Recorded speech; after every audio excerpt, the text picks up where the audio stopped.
አንድ ክፍለ ዘመን ለመሙላት ጥቂት ፈሪ በሆኑ ዓመታት መሃል የተፈጸሙ ጀብዶች አንዳንዶቹ ልብ ወለድ ውስጥ እንጂ በሰው ተፈጸሙ ለማለት የሚከብዱ ናቸው።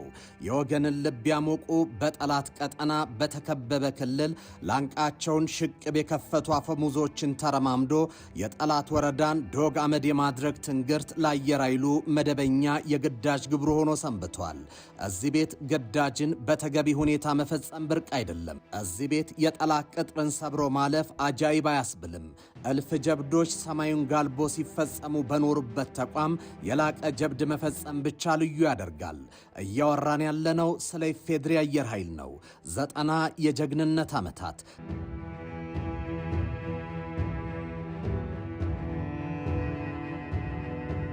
ዘጠና በደመና ላይ በልበ ሙሉነት የመረማመድ 90 ከጠላት እሳት ጎራሽ ጥያሬዎች ሰማዩን የመከላከል 90 የጠላት ኮንክሪት ምሽጎችን የመናድና ነፍጥ አንጋች ወራሪን በወረንጦ የመልቀም ያህል ከገደልና ከዳዋ ውስጥ የማጽዳት አኩሪ ታሪክ የኢፌዴሪ አየር ኃይል 90 ዓመት ሞላው። 90 ዓመት የዘለቀ የተቋም ግንባታ ተምሳሌትነት የአየር ኃይሉ መገለጫዎች ናቸው። ይህ የኢትዮጵያን ሁሉ ተቋም ባለፈው 7 ዓመት ውስጥ ዳግም ተወልዷል። በቴክኖሎጂ አቅም ከዘመኑ ጋር ተጋብቷል።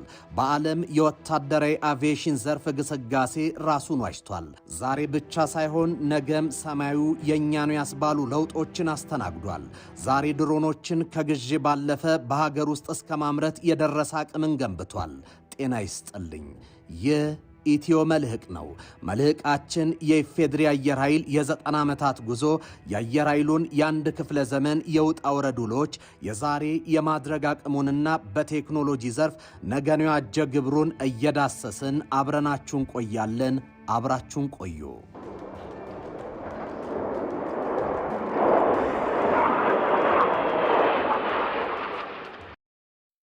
በርካታ አፍሪካውያንና እስያውያን አውሮፕላን በማያውቁበት ዘመን ኢትዮጵያ አየር ኃይል አቋቁማለች። በአገሪቱ ነባርና አንቱ ከተባሉ ተምሳሌታዊ የተቋም ግንባታ ታሪክ ካላቸው ተቋማት አየር ኃይሉ አንዱ ነው። አየር ኃይሉ በ90 ዓመታት ታሪኩ በጦር ግንባሮች ድንቅ ጀብዶችንና አስደማሚ ድሎችን በብቃት እንዲፈጽም ተቋሙ የተደራጀበትና የተመራበት ታሪኩ ትልቁን አስተዋጽኦ ይወስዳል። አየር ኃይሉ ከሀገሩ አየር ባሻገር በኢትዮጵያ የሰላም ማስከበር ተልዕኮ ውስጥ ሁሉ ተሳታፊ ነበር። በ1960 በኮንጎ ሰላም ማስከበር ተሳትፏል። በአንድ ወቅት የታንዛኒያን የአየር ክልል በአስተማማኝ ሁኔታ ሲጠብቅ ነበር። በሱዳንና ደቡብ ሱዳን የሰላም ማስከበር ተልዕኮን በብቃት ተወጥቷል። ዛሬ አየር ኃይል በቀጠናዊና በአህጉራዊ ሰላም ማስከበር ተልዕኮች የላቀ ሚና ይዞ እየሰራ ሲሆን በሶማሊያ የሰላም ማስከበር ተልዕኮ ተሳታፊ ነው። ነገር ግን 90 ዓመታቱ አልጋ ባልጋ ብቻ አልነበሩም። አየር ኃይሉ ከዚያ አስደማሚ የድል እርምጃዎቹ ሸብረክ ያለበት ጊዜንም አሳልፏል።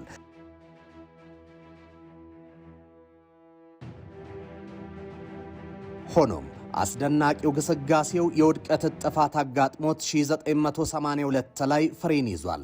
1983 ዓመተ ምህረት ላይ የተካሄደው የፖለቲካ ስርዓት ለውጥ አየር ኃይሉን የውድቀት ጉዞውን አሃዱ እንዲል አስገድዶታል። በዚህ ጊዜ ሀገር ብዙ የለፋችባቸው የአየር ኃይሉ ብቁ አብራሪዎችና ቴክኒሻኖች እንዲበተኑ፣ አውሮፕላኖች ከጥቅም ውጭ እንዲሆኑ፣ መሰረተ ልማት እንዳይኖረው ተደርጓል። ነገሩን የሚያከፋው በዚህ ወቅት የአየር ኃይሉ ህልውና ጥያቄ ውስጥ መግባቱ ነው። በአህጉሪቱ በጥንካሬው ስመጥርና ስመገናን የነበረው አየር ኃይሉ ለሀገር ግንባታ ያደረገው አስተዋጽኦ ተክዶ ሚናው ኮስሶ አየር ኃይል አያስፈልገንም ፈርሶ ካላየን እስከሚል ግብ የተገጠመበትም ነበር። ሆኖም በኢትዮጵያ ጠቅላይ ሚኒስትር አብይ አህመድ የመሩት የለውጡ መንግስት መምጣቱ አየር ኃይሉን ዳግም እንደ አዲስ ወልዶታል።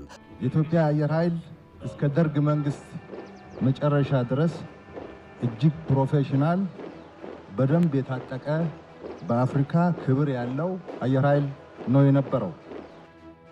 የነበረውን በማፍረስ ከዜሮ የመጀመር አባዜያችን አየር ኃይላችን ፈራርሶ ዳዋና አቧራ ወርሶት ከዜሮ እንዲጀምር ተደርጓል።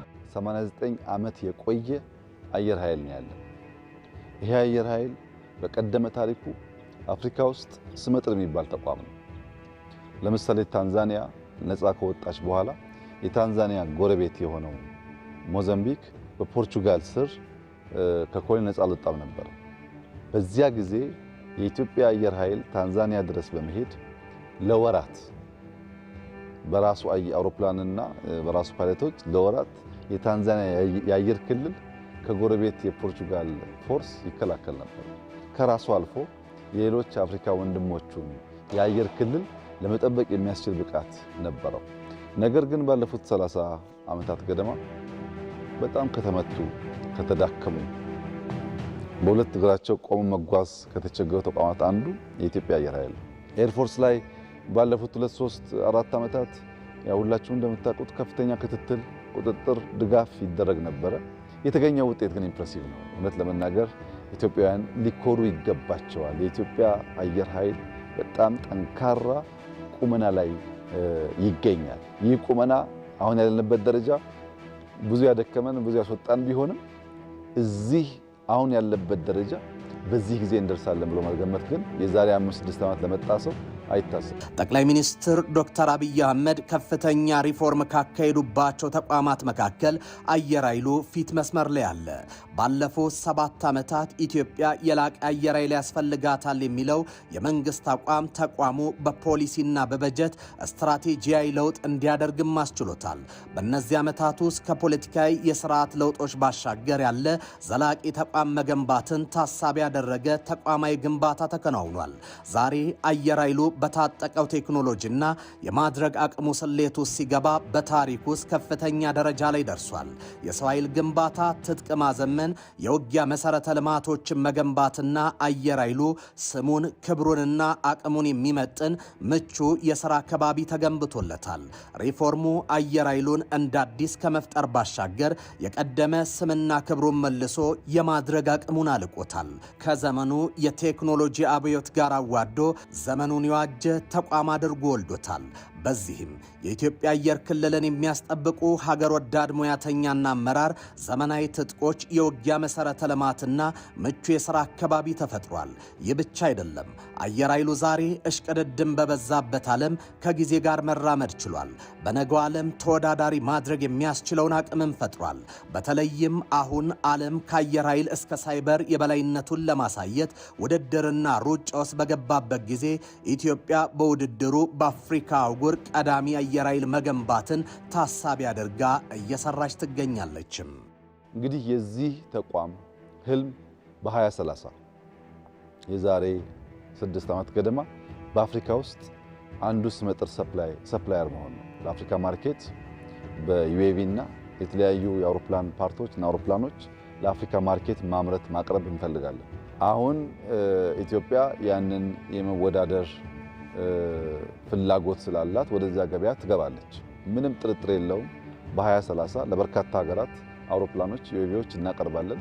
ለኛም ለሀገር ውስጥ ፍላጎት በርከት ያለውን ሁሉን ላናሟላ እንችላለን። በርከት ያለ ፍላጎቶቻችንን በተለያየ መንገድ እንደምናሟላ ተስፋ ይደረጋል። በተለይ በአቪዬሽን ከማንም ቀደምት ነው የታጠቅነው። አንዳንዱ ኤዥያ ሀገር አውሮፕላን ምን እንደሚመስል በማያውቁበት አፍሪካ ይቅርና የነበርንበት ነው። ቁጭት ነው። የመጀመሪያ ስንጀምር ምንድነው መሆን የሚገባን ቦታ አይደለንም ብለን ነው በጣም ተግባብተን የተነሳ ነው።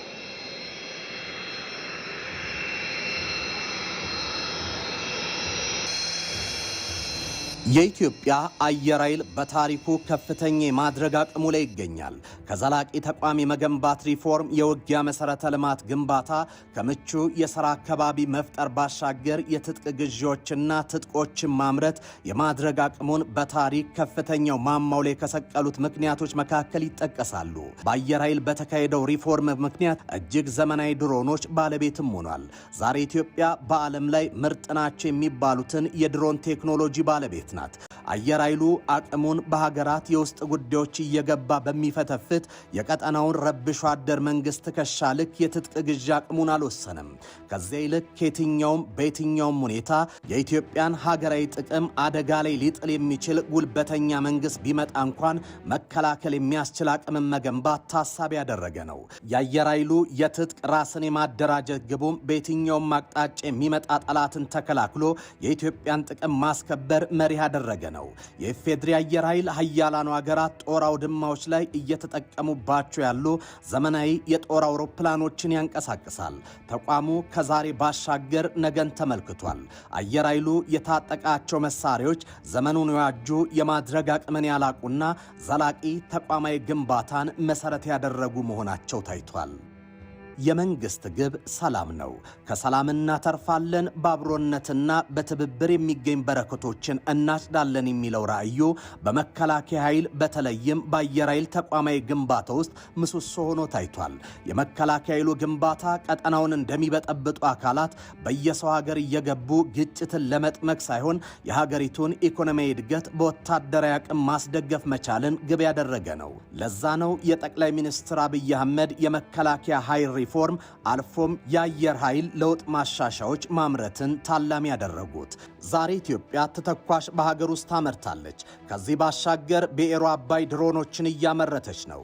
እኚህ ድሮኖች የኢትዮጵያን አየር ኃይል ግንባታ ጠላትን ከመከላከል ባለፈ አምራች የልማት ክንፍ ናቸው።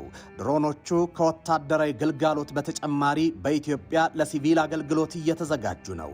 የኢትዮጵያ የኤሮ አባይ የሚያመርታቸው ድሮኖች ለግብርና አገልግሎት ይውላሉ።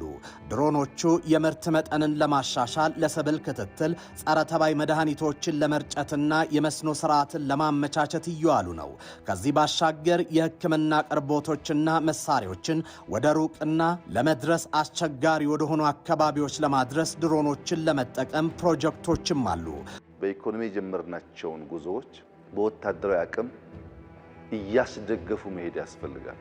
ኢኮኖሚያችን አሁን ካለበት 1 2 3 ስቴፕ ከፍ ሲል ወታደራዊ አቅማችን ሲያድግ ቀጥሎ የሚመጣው ደግሞ ባህል፣ ቋንቋ፣ ሙዚቃ የመሳሰሉ ጉዳዮች ደግሞ አብሮ ይሰራል። እንግዲህ ዩኤቪ እዚህ ኢንሳ ይመረታል፣ አየር ኃይል ይመረታል፣ ኒስ ይመረታል። ብዙ ቦታ ነው የምናመርተው።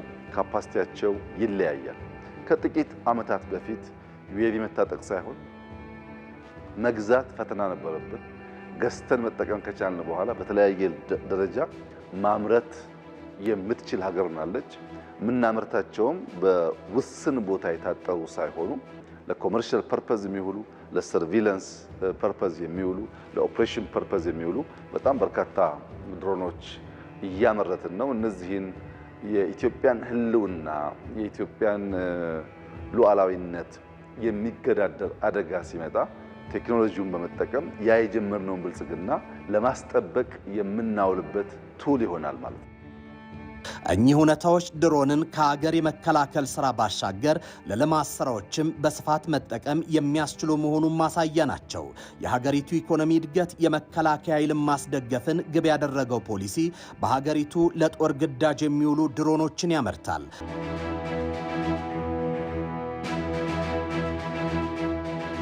አየር ኃይሉ በ90 ዓመት ታሪኩ በርካታ ውጣ ወረዶችን ተሻግሯል።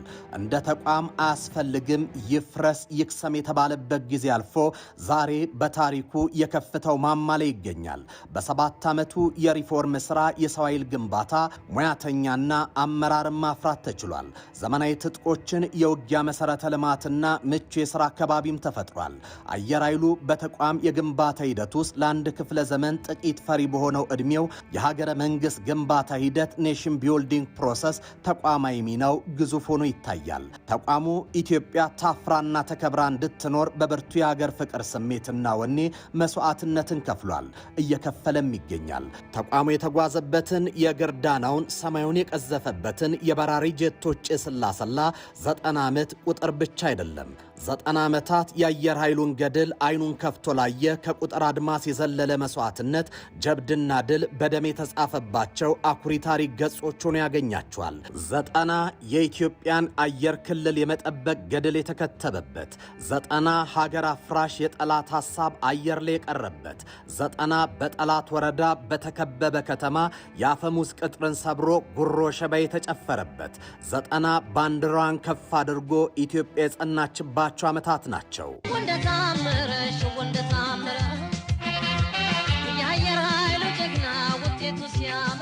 የተወደዳችሁ የኢትዮ መልሕቅ ተከታታዮቻችን ለመላው የአየር ኃይል አባላትና ለኢትዮጵያን ሁሉ እንኳን ለ9ኛው የኢፌዴሪ አየር ኃይል ዓመት አደረሳችሁ እያልን በያላችሁበት ሰናይ ጊዜን በመመኘት የዛሬ ዝግጅታችንን እዚህ ላይ ቋጨን።